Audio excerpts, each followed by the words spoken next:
La question récurrente qui se pose dans l'univers Star Wars, c'est celle de la nature étatique ou non de la République intergalactique. À l'évidence aussi, cette République intergalactique, c'est un État, puisqu'elle va accoucher d'un empire, et là, la question ne se pose plus. On regarde les éléments constitutifs de l'État.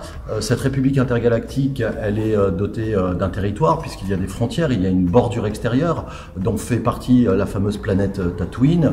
Il y a une population avec des citoyens qui vont jouir de droits, qui vont devoir respecter un certain nombre de devoirs. Parmi les droits, il y a celui de ne pas être mis en esclavage, ce qui explique d'ailleurs sur Tatooine le fait qu'on puisse devenir esclave.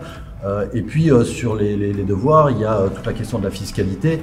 Il faut se rappeler que la prélogie fonctionne sur une contestation des impôts par les entités fédérées. Donc on est bien dans des logiques étatiques aussi sous l'angle de la population. Et enfin, il y a une organisation politique et juridique qui se matérialise avec un carré institutionnel. Ce carré institutionnel il est composé d'un Sénat galactique qui va devenir le Sénat impérial, d'une chancellerie avec Palpatine qui est chancelier, du fameux Conseil des Jedi qui est une institution un peu floue, on ne cerne pas vraiment ses compétences et assez problématique parce qu'elle intègre des éléments de religion, et d'une Cour suprême galactique.